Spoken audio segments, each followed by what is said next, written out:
வரகி பக்தர்கள் அனைவருக்கும் வணக்கம். இது நம்ம ஆதி வரகி யூடியூப் சேனல்.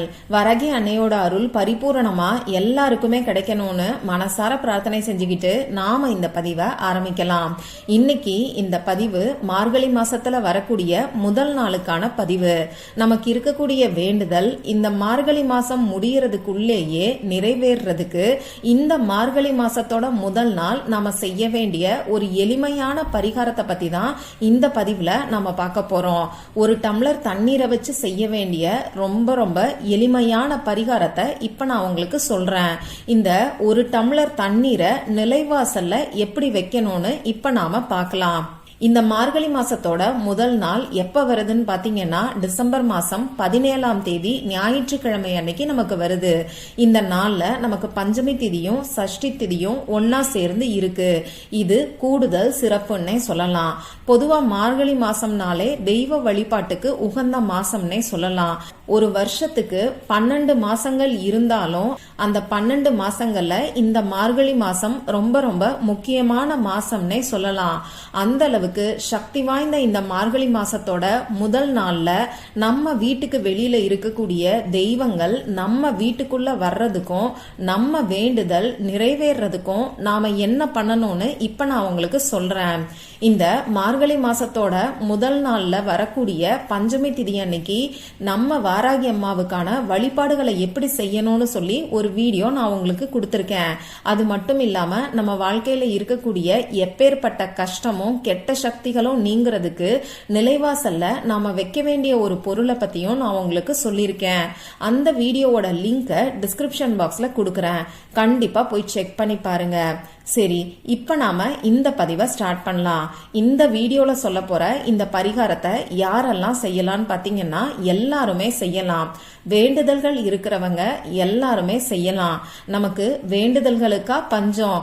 அதுவும் பெண்கள் கிட்ட கேட்டீங்கன்னா 1 2 3ன்னு வரிசையா லிஸ்ட் போட்டு கிட்டத்தட்ட ஒரு 10 வேண்டுதல் கூட சொல்லுவாங்க. எனக்கு இது மட்டும் நடந்தா போதும், அது மட்டும் நடந்தா போதும்னு சொல்லி வரிசையா சொல்லிக்கிட்டே இருப்பாங்க. பெண்களுக்கு அவங்க குடும்பத்துல இருக்கிறவங்க நல்ல ஆரோக்கியத்தோட இருக்கணும், பண கஷ்டம் இல்லாம இருக்கணும். அதே மாதிரி முக்கியமா இன்னைக்கு எல்லாருக்கும் இருக்கக்கூடிய பிரச்சனை குழந்தைங்க சொல் பேச்சு கேட்க மாட்டேங்கிறாங்க. இப்படி அவங்க குடும்பத்துக்காக நிறைய வேண்டுதல்கள் பெண்கள் கிட்ட இருக்கும். அதுக்காக ஆண்களை நான் குறைவா சொல்ல வரல. சரி, இப்படி உங்களுக்கு எந்த வேண்டுதல் இருந்தாலும் சரி, அதுல முக்கியமான ஒரு வேண்டுதலை மட்டும் உங்க மனசுக்குள்ள நீங்க நிலைநிறுத்திக்கிட்டு இந்த பரிகாரத்தை நீங்க செய்யுங்க. இந்த பரிகாரத்தை மார்கழி மாசத்துல வரக்கூடிய 30 நாட்களுக்கும் நீங்க தொடர்ந்து செய்யலாம். இப்படி 30 நாட்கள் தொடர்ந்து செய்ய முடியாதுன்னு சொல்றவங்க மார்கழி மாசத்தோட முதல் நாள் அன்னைக்கு மட்டுமாவது செய்யுங்க. கட்டாயமா செய்யுங்க. நீண்ட நாட்களா நிறைவேறாத வேண்டுதல்கள் கூட நிறைவேறும். ஒரு சிலர் கமெண்ட் பாக்ஸ்ல வெளியில சொல்ல முடியாத கஷ்டத்தை அனுபவிச்சுக்கிட்டு இருக்கேன், இந்த கஷ்டத்துக்கு எப்பதான் விடிவு காலம் வருமோ தெரியலன்னு சொல்லி சொல்றீங்க. இப்படி உங்களுக்கு எந்த கஷ்டம் இருந்தாலும் சரி, அதுக்கு ஒரு முடிவு வர்றதுக்கு இந்த பரிகாரத்தை முழு நம்பிக்கையோட மார்கழி மாசத்தோட முதல் நாள் அன்னைக்கு செய்யுங்க. இப்ப நான் சொல்ற முறைப்படி ஒரு டம்ளர் தண்ணீரை உங்க வீட்டு நிலைவாசல்ல வச்சுக்கிட்டு நீங்க பிரார்த்தனை செஞ்சுக்கிட்டீங்கன்னா நிச்சயமா மார்கழி மாசம் முடியறதுக்குள்ள உங்களுடைய வேண்டுதல்கள் நிறைவேறதுக்கு நிறையவே வாய்ப்புகள் இருக்கு. ஒரு சிலர் எனக்கு இந்த பிரச்சனை இருக்கு, நான் செய்யலாமா, அந்த பிரச்சனை இருக்கு செய்யலாமான்னு சொல்லி கேட்பீங்க. உங்களுக்காக ஒரு உதாரணத்துக்கு எந்தெந்த மாதிரியான பிரச்சனைகளுக்கு இந்த பரிகாரத்தை செய்யலான்னு இப்ப நான் உங்களுக்கு சொல்றேன். அம்மா தன்னோட மகனுக்கோ மகளுக்கோ திருமணம் நடக்கிறதுக்காக இந்த பரிகாரத்தை செய்யலாம். அதே மாதிரி மகன் மகளுக்கோ வேலை கிடைக்கிறதுக்காகவும் செய்யலாம். தன்னோட குடும்பம் ஆரோக்கியமா இருக்கணும், நல்ல செல்வ செழிப்போட வளமா இருக்கணும் அப்படிங்கறதுக்காகவும் இந்த பரிகாரத்தை நீங்க செய்யலாம். அதே மாதிரி ஒரு சிலருக்கு சொந்த வீடு வாங்கணும்ன்ற ஆசை இருக்கும். இப்படி சொந்த வீடு சொந்த இடம் வாங்குறதுக்காகவும் தங்க நகை வாங்குறதுக்காகவும் கூட இந்த பரிகாரத்தை நீங்க செய்யலாம். உங்களுக்கு எப்படிப்பட்ட வேண்டுதல் இருந்தாலும் இப்ப நான் சொல்ற மாதிரி செய்யுங்க. மார்கழி மாசத்தோட முதல் நாள் அன்னைக்கு காலையில தான் இந்த வழிபாடை நீங்க செய்யணும். காலையில பிரம்ம முகூர்த்த நேரத்துல செய்யறது உங்களுக்கு நல்ல பலன்களை கொடுக்கும். 4:30 மணில இருந்து 6 மணிக்குள்ள இருக்கக்கூடிய நேரத்தை தான் நம்ம பிரம்ம முகூர்த்த நேரம்னு சொல்லுவோம். இப்படி இந்த நேரத்துல செய்ய முடியாதவங்க, உடல்நிலை சரியில்லாதவங்க காலையில 6 மணிக்கு மேல 8 மணிக்குள்ள இந்த வழிபாட செய்யுங்க. உங்களுக்கு தீட்டு சம்பந்தப்பட்ட பிரச்சனைகள் எதுவும் இல்லைன்னா இந்த வழிபாடை நீங்க செய்யலாம்.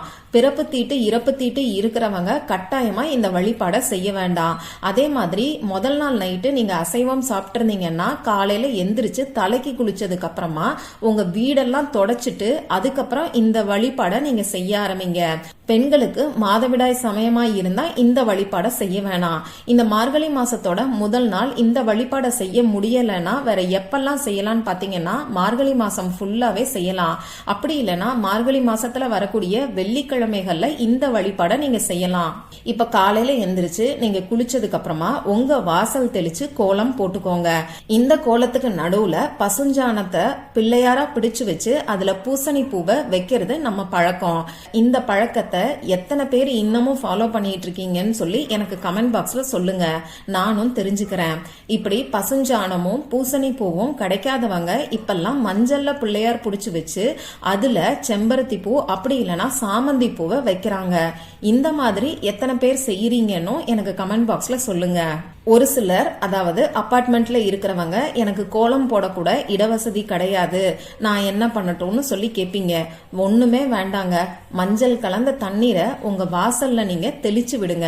அப்படி இல்லைன்னா மஞ்சள் கலந்த தண்ணீரை வச்சு உங்க வாசலை நீங்க தொடச்சு விட்டுருங்க. இதுக்கப்புறமா ஒரு கண்ணாடி கிண்ணத்தை எடுத்துக்கோங்க.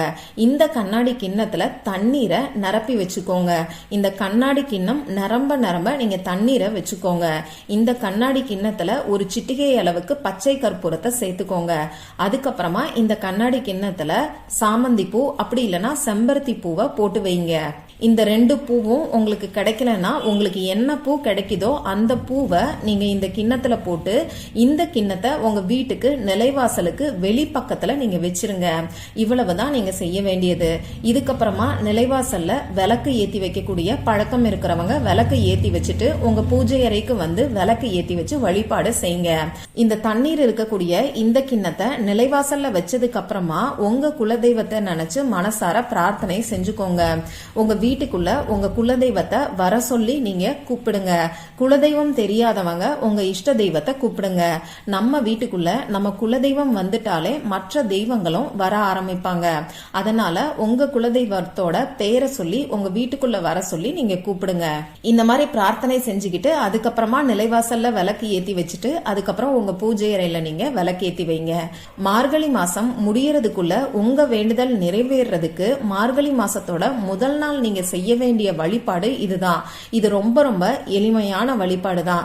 அதனால முழு நம்பிக்கையோட முயற்சி செஞ்சு பாருங்க. இந்த பதிவுல உங்களுக்கு ஏதாவது சந்தேகம் இருந்துச்சுன்னா எனக்கு கமெண்ட் பாக்ஸ்ல கேளுங்க. அதை நான் உங்களுக்கு உடனே தெளிவுபடுத்துறேன். இந்த பதிவு உங்களுக்கு பிடிச்சிருந்தா லைக் பண்ணிட்டு உங்க ஃப்ரெண்ட்ஸ் அண்ட் ஃபேமிலி கூட ஷேர் பண்ணுங்க. இந்த மாதிரி அந்தந்த நாளுக்கும் நேரத்துக்கும் திதிக்கும் உரிய வழிபாடுகளையும் பரிகாரங்களையும் நீங்க மிஸ் பண்ணாம தெரிஞ்சுக்கிறதுக்கு நம்ம சேனலை மறக்காம சப்ஸ்கிரைப் பண்ணிட்டு பக்கத்துல இருக்கக்கூடிய பெல் ஐகானையும் பிரஸ் பண்ணிக்கோங்க. மற்றும் ஒரு பயனுள்ள பதிவுல நாம சந்திக்கலாம். நன்றி.